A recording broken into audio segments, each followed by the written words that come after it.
Hello everyone, welcome to JCE Connect, subject Data Communications, Module 5, and this is lecture 4. So in today's lecture, we'll be discussing about the wireless technologies, wireless LANs. So far we had lectures on wired LANs like Ethernet protocols, IEEE Project 802, and in today's lecture, we'll be starting off with a new chapter under Module 5, that is wireless LANs. Now, wireless LANs, the IEEE has defined the specifications for a wireless LAN, and they have called it as IEEE 802.11. Now, this 802.11 is the technology on which the wireless LAN works, which covers the physical and data link layer. Now, when it comes to wireless LAN, the first question that might be coming to your mind is, what is this wireless technologies? Is it related to same Wi-Fi? So Wi-Fi, actually they are the devices which are based on IEEE 802.11, and not every device that uses IEEE 802.11 is Wi-Fi certified. So in short, Wi-Fi is more of a technology name, and 802.11 is the IEEE standard. So please note that the Wi-Fi is actually a trademark of the Wi-Fi Alliance, and Wi-Fi is the technology which works on IEEE 802.11, which is developed by IEEE. So basically in this lecture we'll be learning about what is the architecture, what is the MAC sublayer and physical layer. To start with, a brief note that a BSS, that is basic service set, that is a basic service set without an AP. AP is the access point, is called an ad hoc network. Ad hoc network is the network which is created on the spot, or you can say simultaneously when it is necessary or needed, right? So a basic service set with an access point is called an infrastructure network. Now basic service set, BSS, you can see a diagram here wherein you have a ad hoc network, that is basic service set without an access point, and an infrastructure wherein we have a basic service set with an access point. So simple diagram, 4 stations, but in the first diagram you can see there is no access point, but here in the second infrastructure network you can see there is a access point or AP. Now ESS, that is extended service set. In extended service set there will be a distribution system which is connected to a server or a gateway, and every access point will be connected to a distribution system. So every access point in a network, in an infrastructure, will be connected to a distribution system which is connected to a server or a gateway. Now the MAC layer in IEEE 802.11 standard is something looks like this. This is the format for a MAC layer. That is, first is the IEEE 802.1, which is contention free service to the point coordination function, that is PCF, and also contention service to, with the contention service to the distribution coordination function, DCF. Now this both the IEEE 802, the PCF and DCF, they come under data link layer, and all the physical layer, that is the spread spectrum under the physical layer, all these spread spectrums, that is 802.11, which is FHSS, that is frequency hopping spread spectrum, and 802.11 again we have DSSS, that is direct sequence spread spectrum. So we have a complete band of spread spectrum, infrared spectrum, and so on. So which lies under the physical layer. Now here is a diagram of a CSMA flowchart, that is the carrier service multiple access flowchart. So let me zoom it out for you. So it starts with a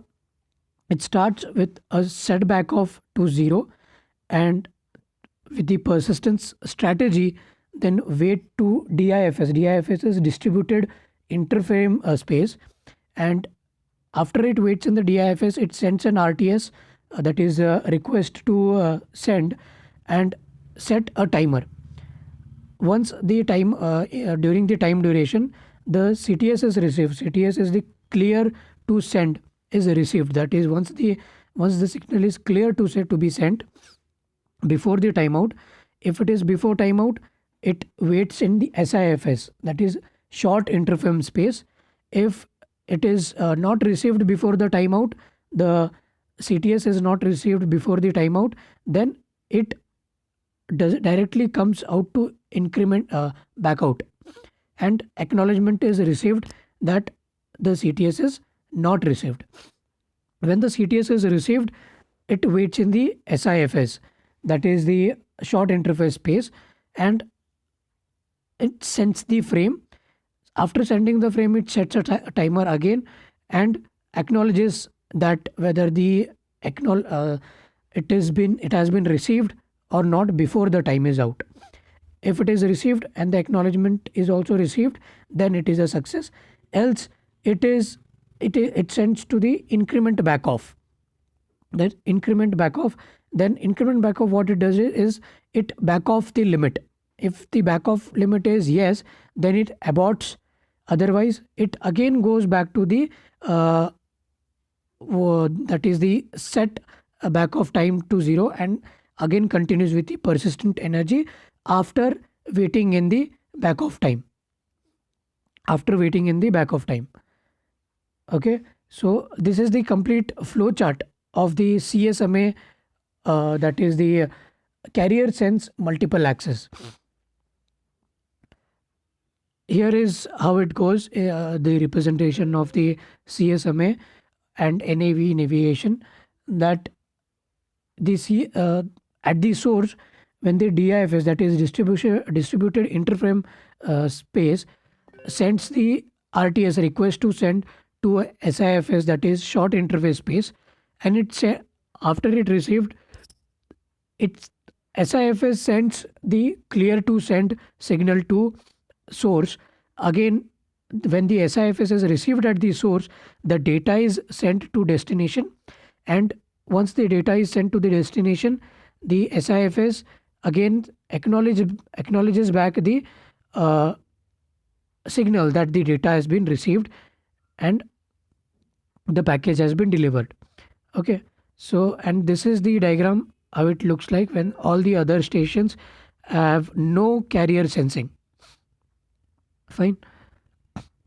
So here is an example of a repetition interval, that is, you can see that the beacon frame and contention free in when the from a particular access point, the interval is repeated, and the contention free zone, that is the PIFS, SIFS, and all the beacon frame, polling, and acknowledging, and also contention free is within this contention frame, and once this is over, the contention starts. So here we have the access points, polled stations, all other devices, and so on, which makes use of this repetition interval. Now this is an example of a frame format, how a frame format looks like. The number of bytes allocated to source, the destination, the addresses, and all the FCS, and the types and subtypes and protocols. Right. Here are the subfields in the FC field. Just the what is the meaning or the explanation that the particular field carries. Version denotes the version of the field, and type, the subtypes, defined letters, and so on. You can just pause the wherever you need to have some clarifications. You can pause the video and go to the slide. Right. And this is the control frame. how the distribution is done in RTS and CTS, that is request to send and the clear to send acknowledgement or the acknowledgement. 2 bytes for FC, 2 bytes for destination, then 6 bytes for address, 6 bytes for address to again, and 4 bytes for FCS again. So like that. So you can just go through it and understand. Here are the meaning of variable, the subtypes, various subtypes. What is the subtype, the value of subfield in the control frames, and their meanings. Here is the addressing mechanism, different case scenarios wherein we have the BSS, that is basic service set, to the basic service ID, which is sent from a server B to from a device B to a device A. Here are the different case scenarios. Case 1, which doesn't make use of any system. Case 2 makes use of distribution system, and in the distribution system, to the system A, okay, which is sent to the device or system B. And in the case 3, you can see the distribution, the same distribution system, but which is sent to system A, okay, using an access point. The case 4 is the scenario when we are using a wireless distribution system, which consists of access point both at device A with access point AP1 and device B with access point AP2. And this is the format for the message format, which is the message will be carrying from the access point 1 to access point 2. This is the hidden station problem, that B and C, you can see that the B and C are hidden from each other with respect to A, wherein A can have access to B as well as A can have access to C, because it is in the range of these two devices. But B and C specifically are hidden from each other with respect to A. This is the problem with respect to the hidden station. The CTS, or the clear to send frame, in CSMA is the carrier sense multiple access. Handshake can prevent collision from a hidden station. So handshake is like a predetermined understanding between two devices to establish a connection. So the CTS frame in CSMA handshake can prevent this collision from a hidden station. Here is the time frame, the timeline for the use of handshaking to prevent this hidden station problem. That is, the system A, when it receives the RTS from B, that is request to send, and it sends the control clear to send to both system A and system C, so that it is within the range. Now you can see that the problem of hidden is solved, and the system B and system C are exposed now to each other. They are within the range of A. Okay, so earlier the B was within the range of B to A, and C was within the range of C to A. But now, since we have initiated a handshake, A can now have its own range, wherein the system B and system C can are exposed to each other and can establish a connection. So C is exposed to transmission from A to B.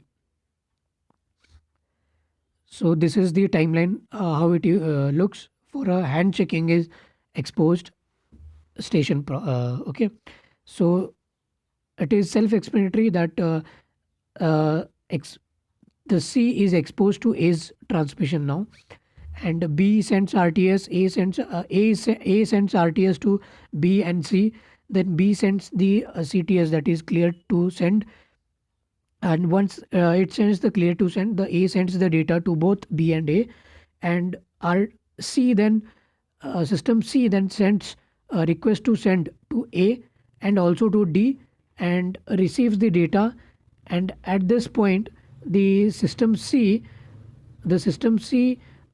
clear sends the clear to send message to D.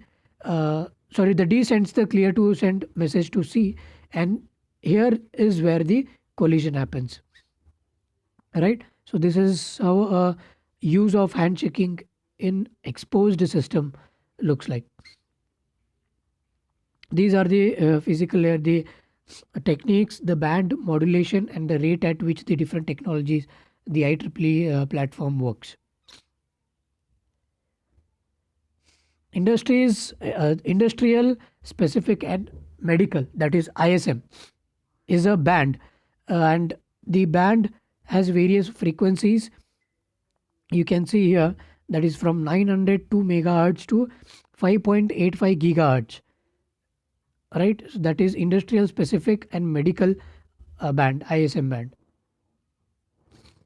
The physical layer of IEEE 802.11, that is wireless LANs of FHSS, that here you can see in the diagram that the modulator with 2 level or 4 level FSK, which has 1 or 2 Mbps digital data, is converting this digital data which is received into an analog signal, which is around 1 megahertz of frequency.